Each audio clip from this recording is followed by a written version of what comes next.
Hello, and welcome to the Transparency podcast show. I'm your host, Jesse McGrath, and we have an exciting guest on with us tonight, someone who's very close to me personally.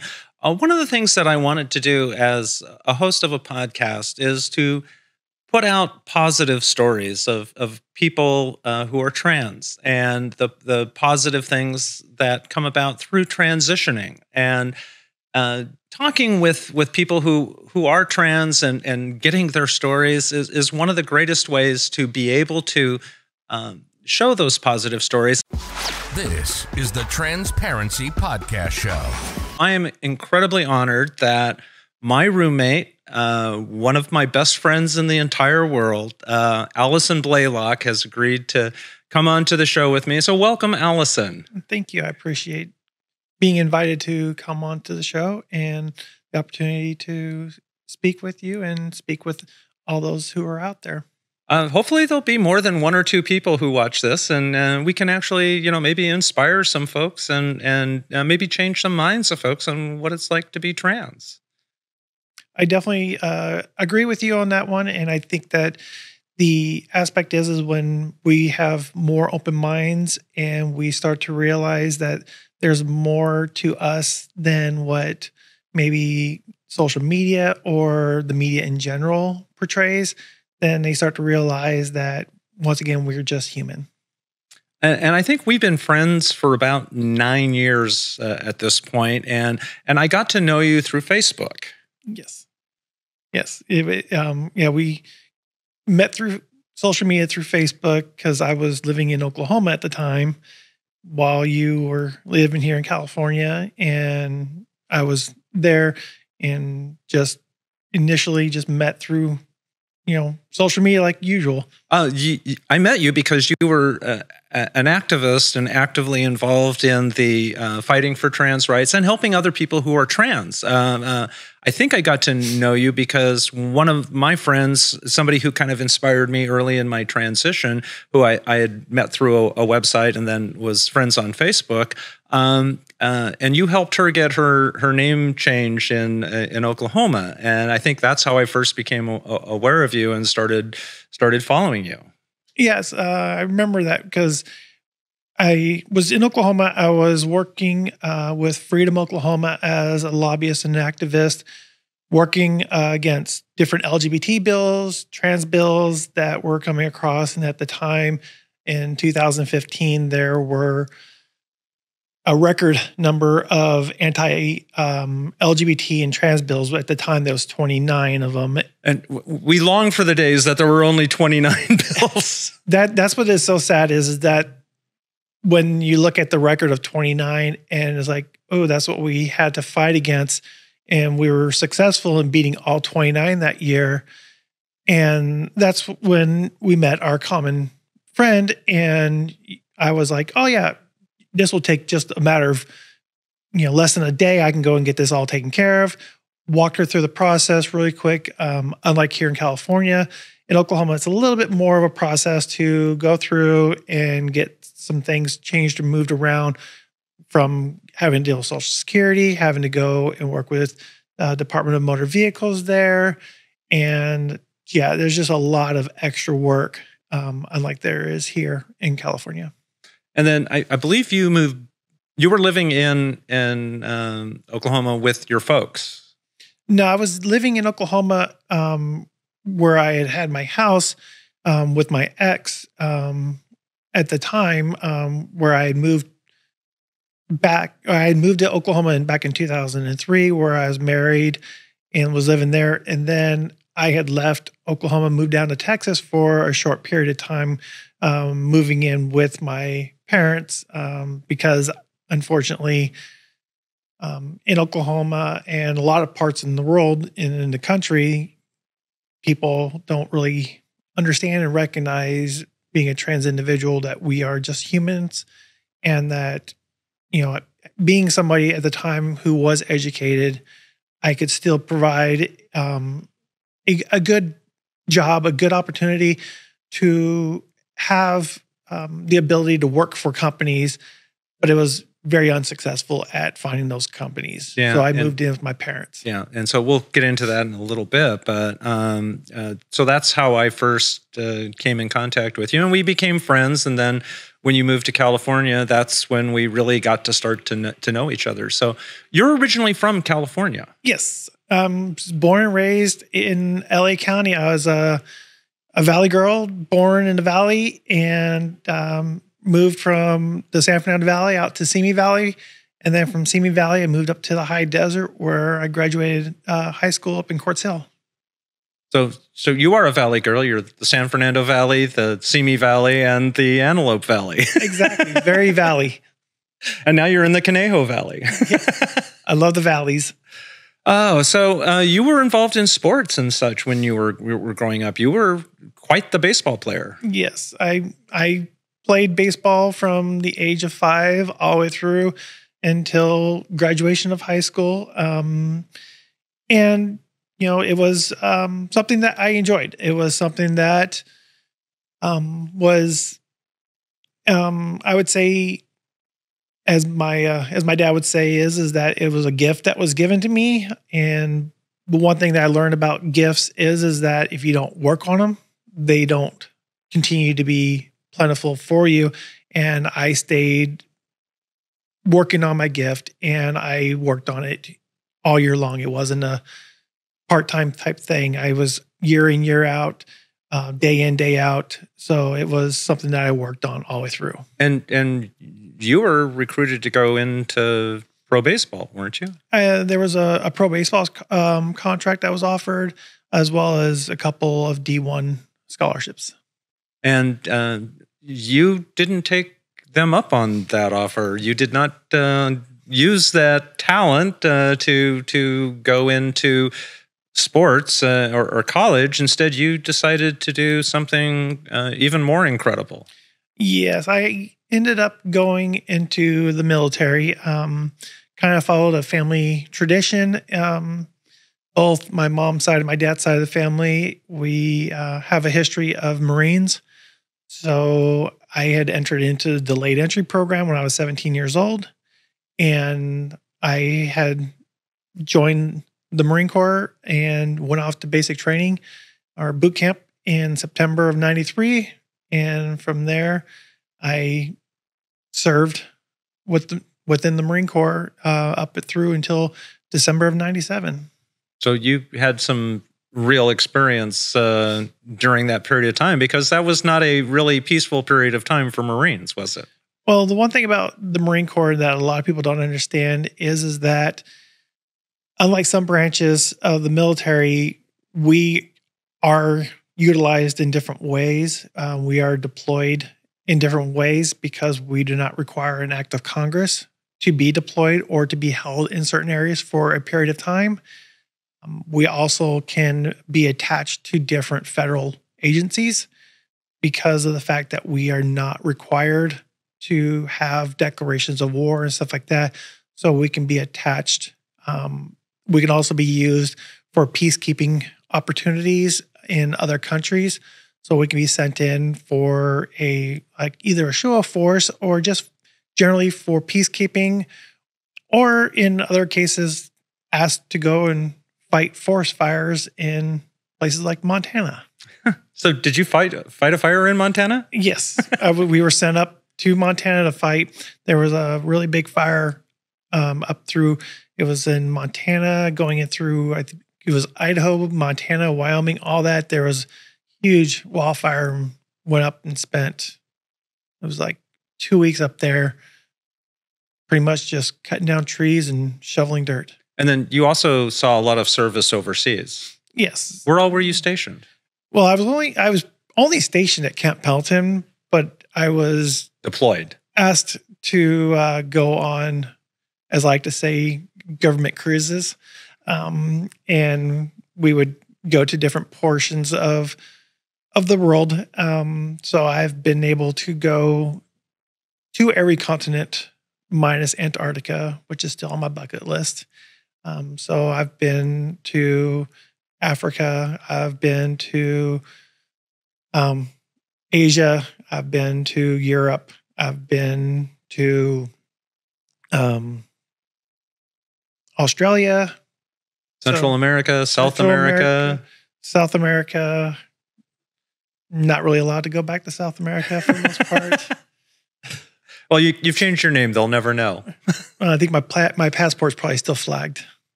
So you've you got a lot of experience and got to see a lot of different parts of the world, and it wasn't all fun and games. No, none of it was fun. Definitely no games, except for the ones that we had in basic training, which of course I always remember that the drill instructors always said we have more games than Milton Bradley, which always was a kind of a joke. And anybody who's in the military always remembers certain things from basic training, no matter what. But no, there was really no fun involved. And when a lot of people don't understand that here in the U.S., we think that we have it really bad or that things are really in the gutter.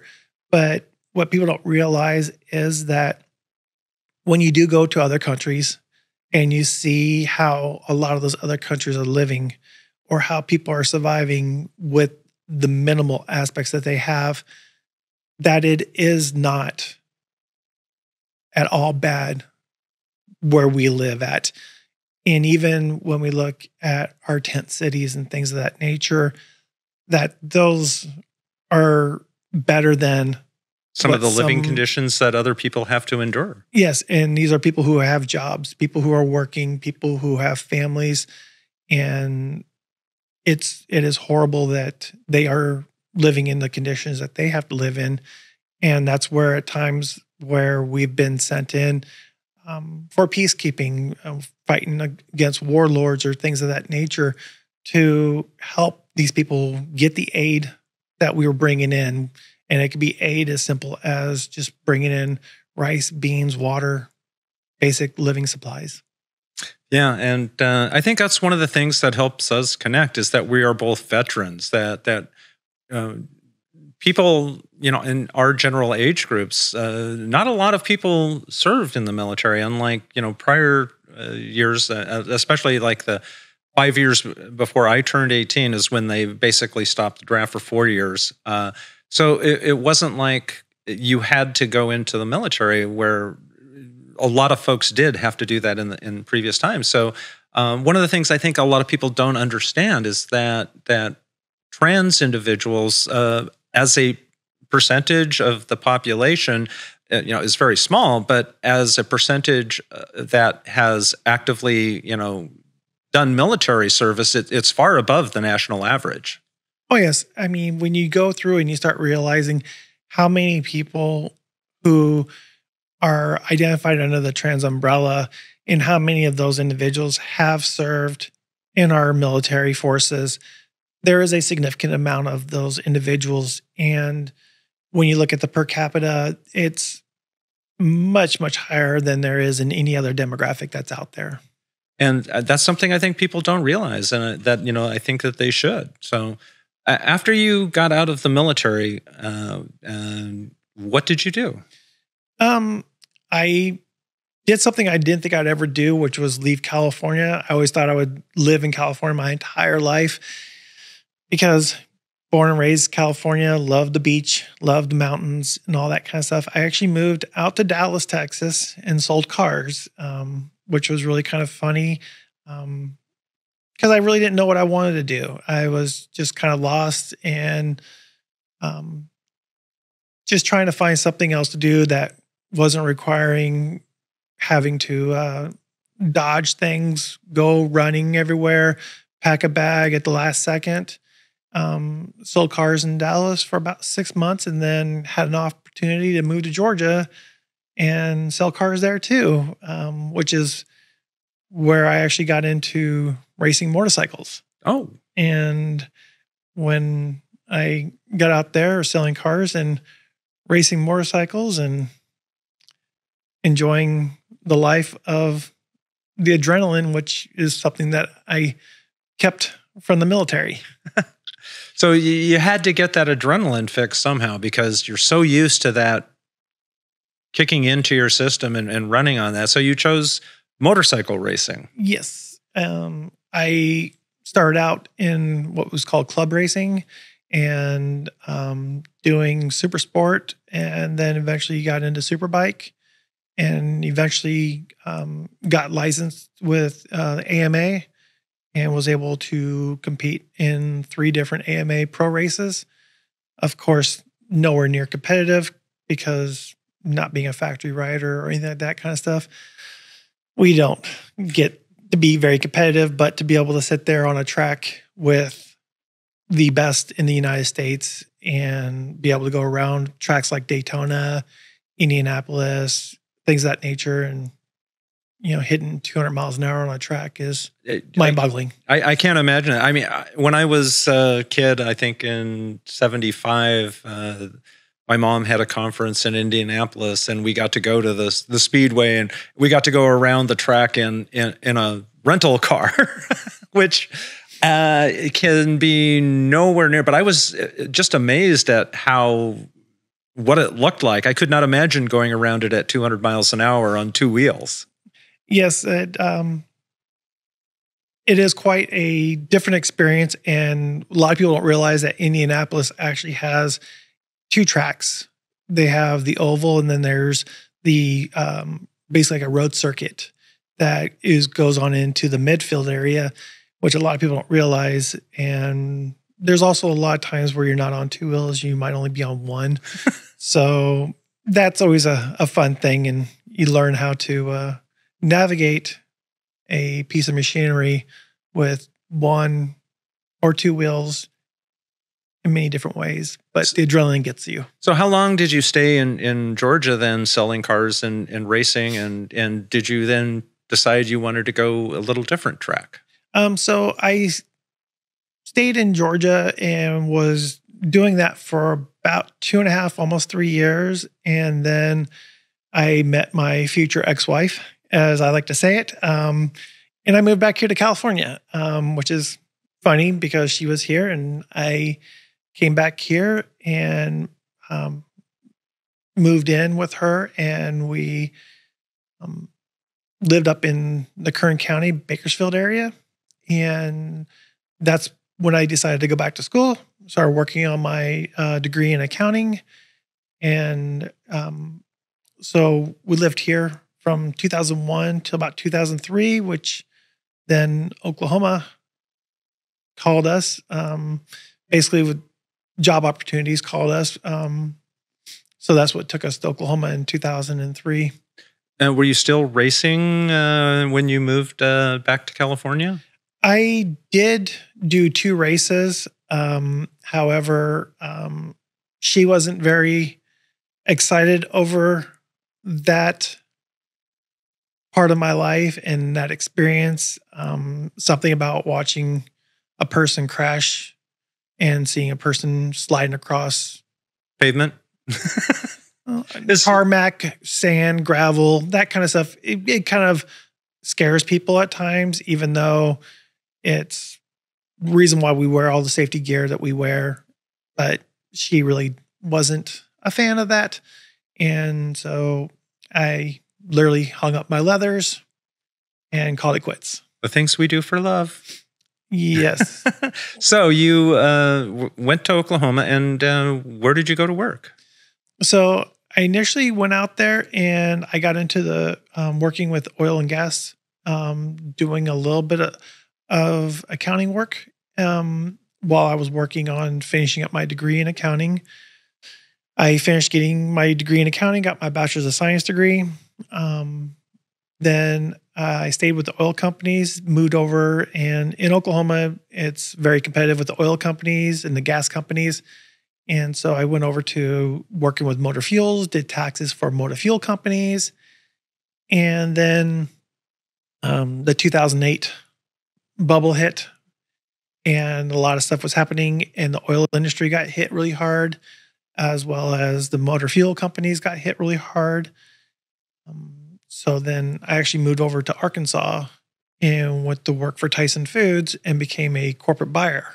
So it was a kind of a utilization of both my accounting with the negotiations of being a salesperson, and then utilizing the accounting skills of understanding balance and budgets and inventory and things of that nature. So you were basically a person responsible for buying the raw materials and other things that would then be packaged and sold to us as food. Yes, I pretty much was one of the buyers who took care of all the dry ingredients that makes most of the food that Tyson would then sell to most of the companies that would then produce or give us our food, which a lot of people don't realize that Tyson is the largest provider of protein, and that includes to restaurants such as places like, of all places, Taco Bell.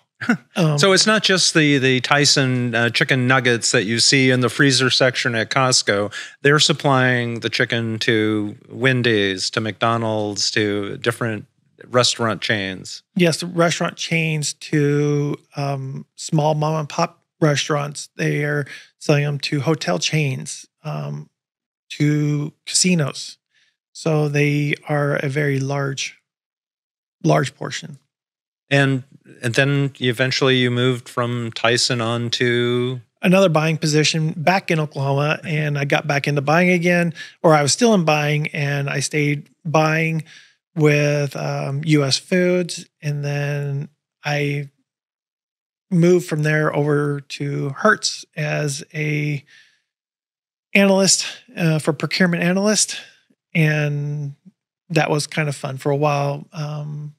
So you had increasing levels of responsibility. You were living the American dream. You were moving from company to company and moving up the ladder each time you would go and getting increases in pay, I assume. Yes, and as we would kind of look at it as I was being able to live the privileged cisgender white male life at the moment in time, that I was getting promotions, I was getting opportunities to increase.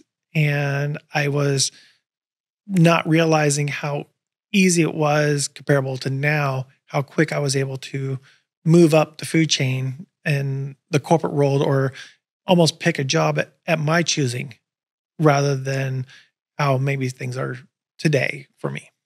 So it was living the American dream. You were upwardly mobile. You were buying bigger houses, bigger cars. Multiple houses, multiple cars, investing in the stock market, investing in myself in many different ways, so that way I could have, the opportunity to provide for me and my family. And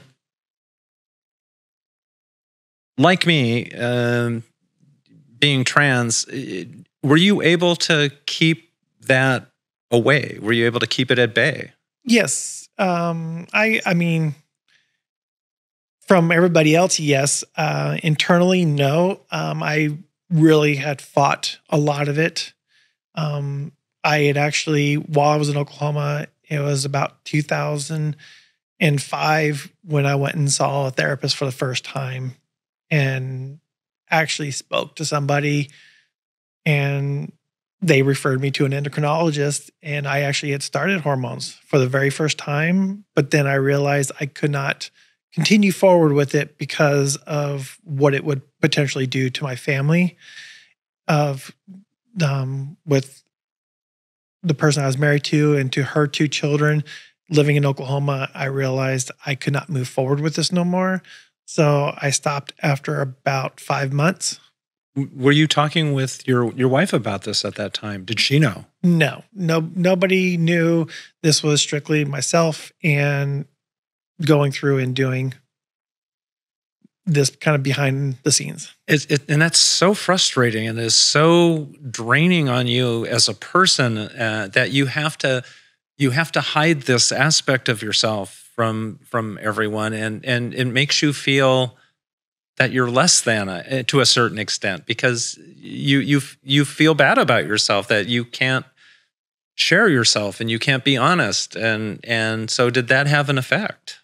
I definitely had an effect. And I noticed that both the relationship that I had with the children and with her, there was starting to be a separation. There were things that we no longer did that we might have done.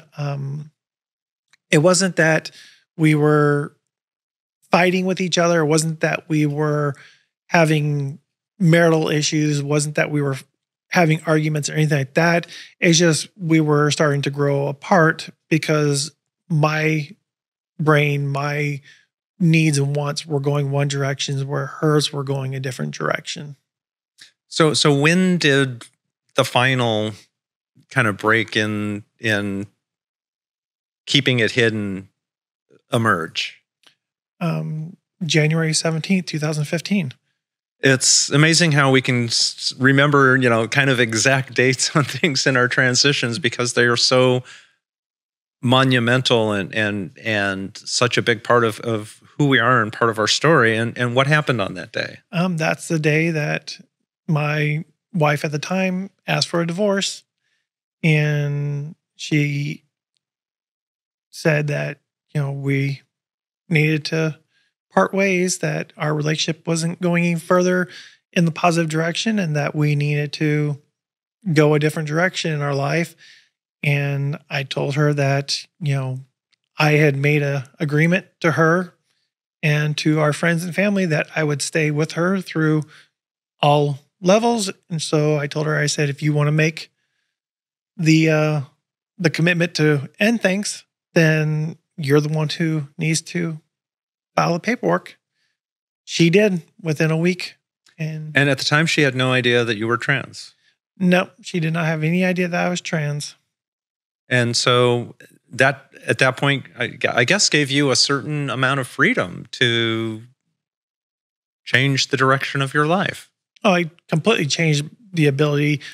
And I, as I tell people, I spent pretty much the next 2 days crying and realizing that what I had was now this chapter was ending. But at the same time, I was crying because I was able to now give myself the opportunity to choose what I wanted to do. I no longer had to answer up to anybody else, and that I could now make my own decisions and go forward with what I wanted to do.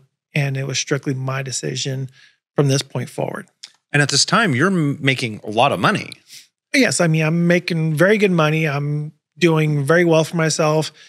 I am, able to, handle all sorts of different things in my life. I mean, I was, season ticket holder for the Oklahoma City Thunder. I'd been a season ticket holder, sitting in the club level where the suites are at and that kind of stuff, and been to all the games, playoff games, all that kind of stuff. Never really worried about where my next paycheck was going to be, where my next meal was going to be, able to donate to different charities at the time. So money was not an issue. Going on trips wasn't an issue. I did a trip with the family to Ireland for 10 days. Was not even a blink of an eye. We went, and it was like, if we wanted to do it, we did it. It wasn't let me count how much money I have and keep within a budget. And so then you're starting the divorce process. She files against you. Do you go back to your therapist at this point? I actually went back to, I reached back out to the same therapist, and it was April 1st when I met with her again. I had met with the kind of the local kind of community clinic, and they had referred me back to her, and her first appointment was on April 1st, which was not a joke for me. Is that 2015? 2015. And she welcomed me back, and she remembered who I was. But we had to play by different rules at this time. It wasn't as easy of a process as it was the first time, where she just referred me out to an endocrinologist. And she wanted to make sure this time. Yeah, she wanted to make sure I was truly going to go forward with this and that I wasn't going to hold back. Funny you mentioned April 1st, 2015, because I also had, that's a day that is memorable in me. I was up in San Francisco on the Uber case, and I had to call the District Attorneys Association, the gal who ran our consumer group, because I was going to be speaking later that year in another month or so, a month and a half. And I was going to have my name and gender was going to be changed by that time. So I called her up to let her know as I was walking down the street. And for people who may not remember, that is right at the time that Caitlyn Jenner was coming out and had done the interview and things like that. And so I was giving her a call, and I told her that I was going to transition, and she kind of laughed at me. She goes, "Oh my God, this is a good one. I haven't heard this one before." And then I realized it was April 1st and April Fool's Day. So that's also a memorable day for me. But she wouldn't move you right into a referral to an endocrinologist then? No, she actually made me wait and do weekly sessions for about 3 months. And we did our sessions, and it was actually good for me. I think that the aspect of me doing the therapy, me going through and actually having the discussions, having the talk, going through and processing not only the transitioning aspect of it, but also processing the divorce and having to go through with the aspect that that part of my life is over and that I am moving past that portion and moving into this new aspect of my life. And so then eventually you started in on hormones. And then did you publicly announce your transition at some point? So yes, I started hormones on August, and I actually did my public notification through Instagram. However, it was the wrong Instagram. It was his Instagram. Ooh. And I thought it was hers. Because you had two accounts at that point. I had two accounts, and it was rather interesting because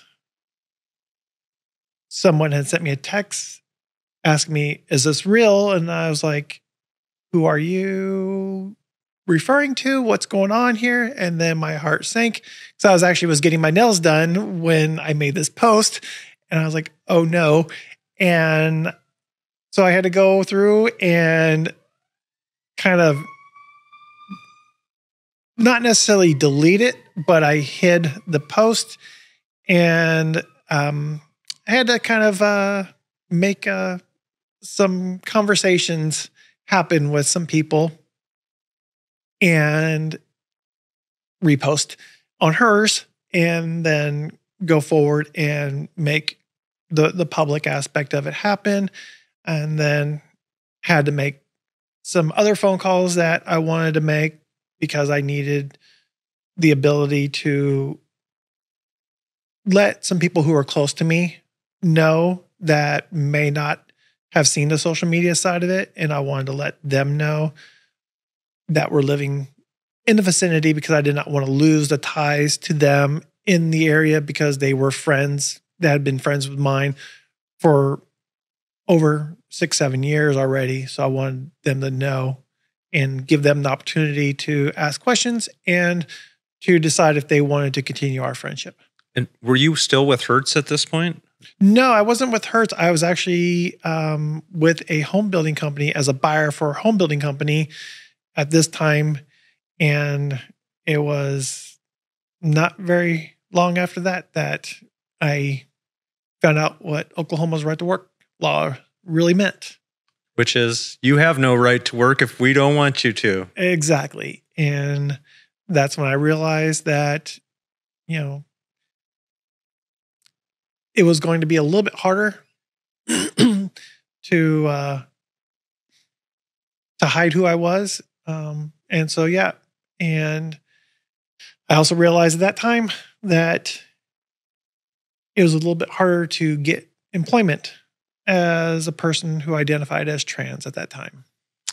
So you had gone from moving from one corporate gig to another corporate gig to another corporate gig, always increasing in pay, always advancing, doing fantastic. And as soon as you come out as trans,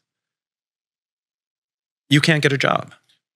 Pretty much I go from having corporate gigs to having my own consulting company and going back into corporate work, going in and being, held as management positions, to now I'm incapable of working, and that there are other people who are better qualified for these roles and these positions, yet I've been doing these roles and these positions.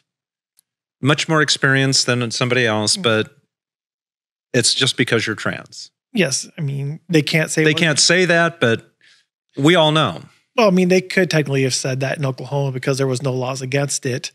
But, when you are walking around with a master's degree and a bachelor's degree, and they can't say that you're not qualified via education, but they're going to say that we found somebody else. We found somebody more qualified, or we found somebody direction. who's a better fit. Yeah, we're going a different direction. All that kind of fun stuff. Yeah, and so going through the divorce, losing your job, you lost everything. Yes, I literally lost everything. I lost the house. I lost my savings. I lost my credit because when you are no longer able to pay your bills, you're no longer able to cover your costs. Went through, depleted all my savings, even went through and depleted all my available credit that I had. I pretty much became homeless, and I became that person who had to move back in with their parents, which at the time they were living down in kind of like Central Texas.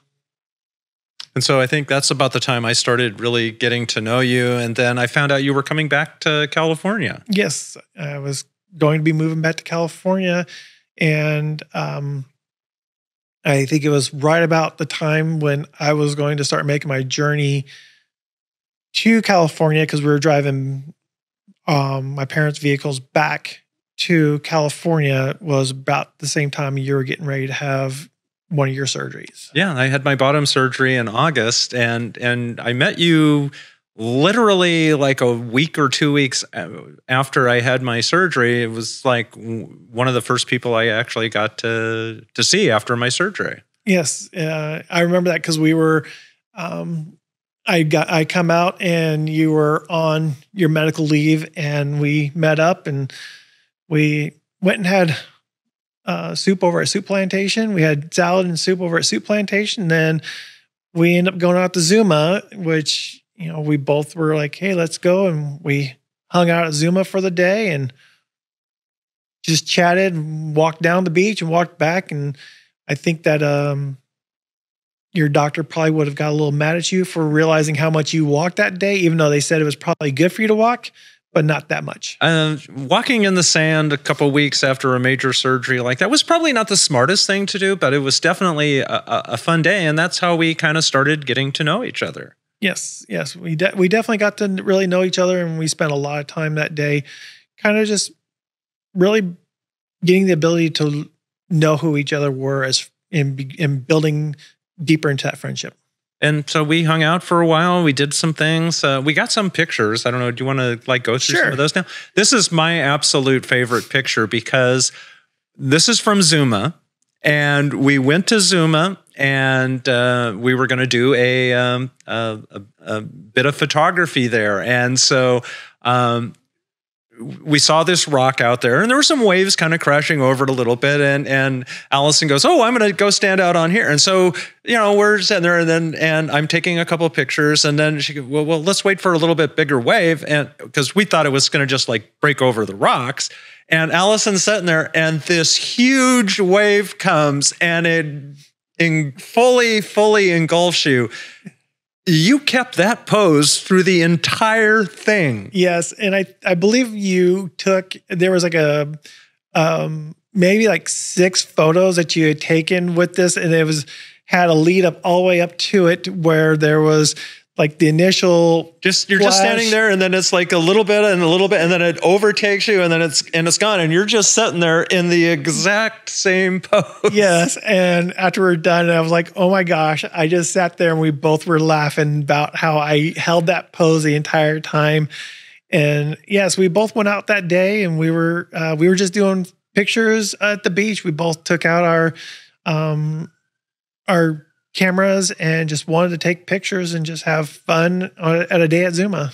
And so that was it. And then I've been with you throughout pretty much every surgery that you've had, I think, at least transition related. Oh, you weren't there with the first one, which was my top surgery. But after the top surgery, which this was my second one, probably the most mentally, the biggest mentally struggling surgery I had, which was my facial surgery. Yeah, that was pretty intense. And you have your stuffed animal, Gemma, with you, who Gemma has gone through every single one of your surgeries. Yes, every one of my transition-related surgeries, and she's even been through non-transition related surgeries, rotator cuff surgery, and other surgeries I've had. Gemma's always rode along with me. She actually also goes on all my trips with me as well. Okay, so you're back out here now, and eventually we get together, and I buy a house in the beginning of 2017. You were one of the first people that got to see it. Yes. One of your children got to see it first. I believe it was Spencer got to see it first. Yeah. And that was when you were doing the initial walkthrough. And then I was kind of out and about, and you were like, hey, do you want to come see it? And I'm like, sure. And I got to see it. And I also remember that shortly after I found myself, furniture. Shortly found myself moving you out of one house and moving you into the new house, and even spending a day doing it pretty much by myself because you had some lawyer thing that you had to do the lawyer thing, and so I used your truck and was moving stuff back and forth. And you have no idea how much I appreciate you being there for me, helping me in relationship to that. And one of the things I told you was that as soon as you have a job, you have a place to live. Yes. And so we've been roommates for 7 years now, 8 years? Just over, about 6.5 years now. And since then, we've definitely have done a lot together. We've, had our stuff going on together, and I've supported some of the stuff that you're involved with. You've supported some of the stuff that I've been involved with. Yeah, the prior photo that we had up there was the one where we went to Las Vegas to be in the wedding for your best friend. Yes, my friend Kate, her and Chrissy had gotten married, and this was actually, 3 weeks after my facial surgery, which is one of the reasons why I was wearing the headband, is because it had a huge scar across the top. And the funny thing is also that you and I played a little bit of a joke on a lot of our friends because we had done a picture of just the two of us in Vegas. You holding the bouquet and saying something's going down in Vegas. Yep. And everybody thought that you and I were getting married, but it's actually my really, really good friend, Christy, or Kate and Christy, and they got married. I had known Kate pretty much as soon as I came out. And so, that was that opportunity. And you and I went to Vegas for the weekend and, supported them and hung out with them. And you've been there for me, APLA. I'm on the board at APLA. We've done the AIDS. You've done pretty much every AIDS walk that I've gone to. Yes. And I appreciate all of that support. But we also had other roommates. Yes. We've created just kind of like a little family. And every year we have our Christmas picture. Yes. This is one from a couple of years ago. Yes, this was the one from a couple years ago, and we decided to kind of do like an 80s throwback Bad sweater. type thing, and we had a quite a bit of fun with this one. And this is the one without the bottles of alcohol in there, which I remember we kind of had a little joke and fun with the bottles of alcohol with that. We have a few bottles of alcohol every now and then at the house, but so you got moved in, and we had this incredible group of family and friends, and we've got to do so many amazing things over the course of the last few years. And I've seen you actually grow tremendously. And one of the things we got to do was go to Outfest, because one of your friends from Oklahoma was featured in one of the films at Outfest. Yes. So some people may be familiar with Sarah Cunningham. She's one of the people who started the Free Mom Hugs. She started out in Oklahoma back in 2015. Some people might know her as the person who's kind of made the quote that if you need somebody to step in as a parent for your LGBT wedding, let me know and I'll be there for you. And so in this photo right here, this is a picture of Sarah and then her son Parker. They were out at Outfest, and they came, and she, always, anytime she's been out here in California, her and I have always made sure that we have gotten together. And she's just such a wonderful woman, and they're such an incredible organization. I see them every time I go to different prides. The Free Moms Hugs groups are there, and they just do an amazing service to the people in the community. And having her featured in that, I think it was the Mama Bears documentary, talking about the fierceness of her love for her child and her love for everybody's children that are in the LGBTQ plus community. She does such amazing work, and it's such an incredible organization. And getting a chance to meet her, it's like meeting one of your heroes. You get a chance to thank somebody for the incredible work that they're doing. Yes, it is amazing. And, Sarah's been a big supporter for me and has been there and has seen a lot of things that I have done and what I've been able to accomplish over the years that I've been doing what I've been doing. And she's just an absolutely wonderful woman. And I know that when I go to Pride events for work that I do and I see the mom hugs and stuff like that, and I get to talk with them and I get to share the story about how I know Sarah and the origination. They are quite impressed. So one of the things that after you got back to California and you lived for a little bit with your folks, you were not having very much luck finding work. No. I seem to remember you submitting something like 500 applications and not a single interview. Nope, not an interview. And so you finally were able to get a job, and it wasn't as a buyer, it wasn't as an executive, it wasn't using your bachelor or master's degree. You got a job doing what? I got a job as a guest relations person at Six Flags. So Six Flags Magic Mountain, and I assume that you were making $30, $40, $50 an hour doing that. I wish. It was minimum wage, which was like $12 an hour. So you've gone from being this executive at these major companies, making tons of money, and the only thing that you can get for employment is a minimum wage job at Magic Mountain. Yes, that was pretty much the only thing that people viewed me qualified for. Well, thank God you got that job, because it allowed you to get moved in, and we could do all of these amazing things over the rest of the year. But I've seen you as you have gone from a minimum no job to a minimum wage job at Magic Mountain to then going into the LGBTQ center or the LGBT center. Yes. I've been able to go, and it was even a struggle getting into the LA LGBT center. I mean, I had to go through 5 different interviews and apply for multiple different positions there to get where I'm at now.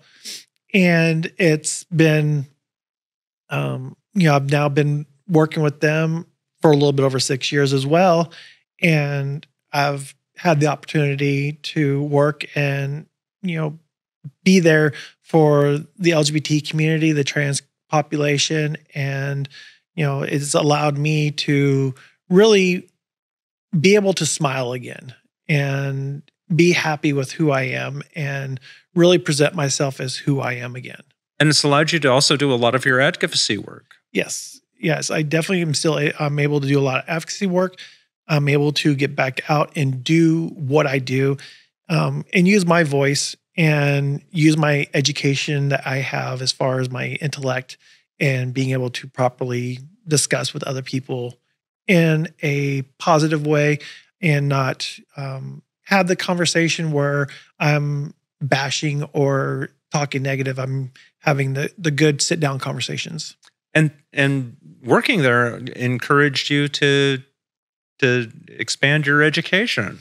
Yes, it did. It definitely expanded my education. I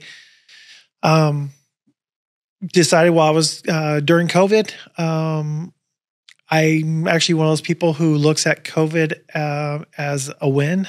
I know a lot of people look at it as a negative, but for COVID, I met my girlfriend, or now fiance.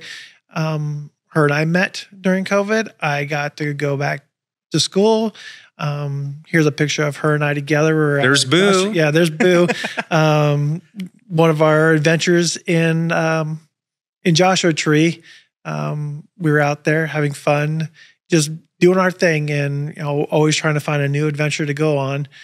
And that's one of the things I saw you struggle through as your roommate was dating apps and meeting people and struggling to get. And so when Boo finally came in, it was like so amazing. And she's just been a joy to have as a part of our family, and getting to see her. And it's clear the love between you two it's so beautiful. Yeah. And she's definitely has been an amazing individual, and she's been a supporter for me. And the nice thing is that when I started back to grad school, I started grad school pretty much the same exact time her and I met. And so she got to go pretty much through grad school with me as a partner. And she got to go through the trials and tribulations of what it's like to go through grad school, and not just any grad school, but grad school for somebody who's going through clinical psychology and someone who's going to grad school at Pepperdine. And you succeeded. You actually did amazing. And this April, I was so proud to watch you walk across that stage and get your degree and your master's in psychology, because I know how badly you wanted it. And I know what you had been doing and how you had been working even outside of the LGBT Center to get your practical hours, and watching you do. Sometimes it seemed like it was 20-hour days that you were working, but seeing your dedication and your wanting, your desire to go forward and do that, it's just been amazing watching you be able to rebuild your life. Yes, and that's kind of one of the things that I look at is that so many times I tell and I see people where they say that as trans people that I can't do something, and here's a perfect example of where I took all these no's and all these doors that were closed in my face, and I applied to Pepperdine. I received an acceptance letter in less than 2 hours, and I graduated from Pepperdine with full honors. I graduated with honors from Psych-Chi, which is the honors program for psychologists or for psychology. Honors from Pepperdine, honors from the Golden Key Society, veterans honors. So I received any honors that you could for what I was going for. And I was able to truly succeed. And I was able to also utilize the opportunity of being a trans individual and open the eyes to my cohort and to the professors that I worked with in this process, so that way they could see what it was like being a trans person going through school. And that's what it's like. Our everyday life is we are a testament to resiliency. We are a testament to growth. We are a testament that we can't be kept down. And seeing you go from having almost nothing to now having this amazing life where you've got your fiance, you've got a good job, you have the prospects for even better jobs, and you have the prospect to, even become self-employed if you want to not have to go through middle people. You are just such an inspiration to me. You have no idea of how much you have helped me in my journey, because getting a chance to talk with you and see you and your determination and your can-do attitude, that's what I think so many people don't understand about trans people is we get put into positions that are untenable, really, to a certain extent, and then we are forced to have to come up with responses, and we are such resilient people that we're able to do that. Yes, we definitely have the ability to show our resilience. And, that's kind of the thing is I look at the ability that I've been able to completely come full circle, that I didn't have, I had everything, I lost everything, and now I'm back to having everything again. I have the ability to financially do things I want to do. Here's a picture of Boo and I in Switzerland. We were just in Switzerland back in May. This photo is shortly after Boo proposed to me while we were in Switzerland. She proposed to me at the highest point in Europe, in Jungfrau. And we're looking up at Mount Eiger. And we're actually wearing our shirts that says Adventure Seeker, which is the name of my Tesla. And we're always out seeking adventures together. So you are the hardest person to actually get down and be able to do something with, because you, I think, have your life scheduled out for the next 6 months. And so even my being able to get you to come on here was like a miracle. Yes, it's always a joke that I tell people. I said, if you want to get something with me, you need to get on my calendar ahead of time, because if you don't get on my calendar, the chances of doing something this weekend is pretty much out of the question, because there's the weekend's already booked, and the weekends coming up are already booked. And, even as roommates, there's times where it's like, sorry, Jesse, I can't see you today. It's like at times we don't even see each other for like days at a time, and but it's like trying to schedule just a dinner for the roommates, so we can do that. We have to do that sometimes, a month in advance. Yes, and it is kind of funny, but it's just trying to live my life the way that I want to now, and I think that's one of the things that as trans individuals that we do truly want to live our lives as we want to live them, not as how society wants, not how some, legal guru or some politician wants. We want to live our lives as humans, and being humans, we're designed to adventure. We're designed to go out. We're designed to go and explore things. I mean, we wouldn't be in America if it wasn't for us exploring as human beings. Well, I just have to thank you, because you've given me such an education over the course of the years in advocacy and how to do certain things, because a lot of this I never knew. And so talking with you, getting your expertise, your advice, it's always been fantastic. And I know you've helped our roommates out frequently on issues. I still remember one time one of our roommates talking about having some tax issue, and it's like, you do know I'm an accountant, right? Yeah, and she looked over at you, and it was like, what? Yep, that has always been a joke that we've had with her, and the aspect of you don't understand how complex this is. And I was like, you do realize that I've done corporate taxes, right? Your taxes cannot be any more involved than corporate tax. Trust me. And then but I have a rental house that I rent. And I told her, and I had 4. And yeah. And then she actually ended up taking some of my advice and she goes, that was easy.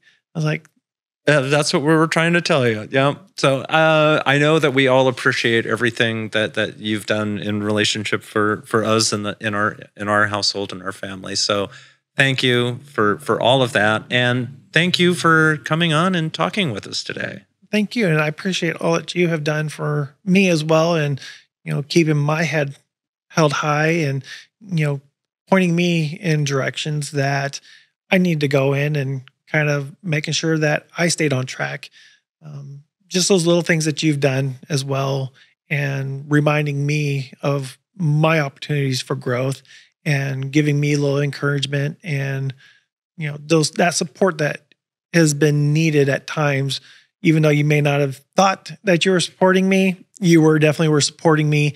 And it was very much and gratefully appreciated. Well, it certainly has. You've been like an incredible roommate. You're somebody I can totally count on all of the time. So thank you for that. And thank you for coming on. And thank you all for watching. If you like the content and you would like to see more of it, hit the subscribe button down below and be sure to hit the like also so that we get credit for y'all watching us. So until next time, thank you.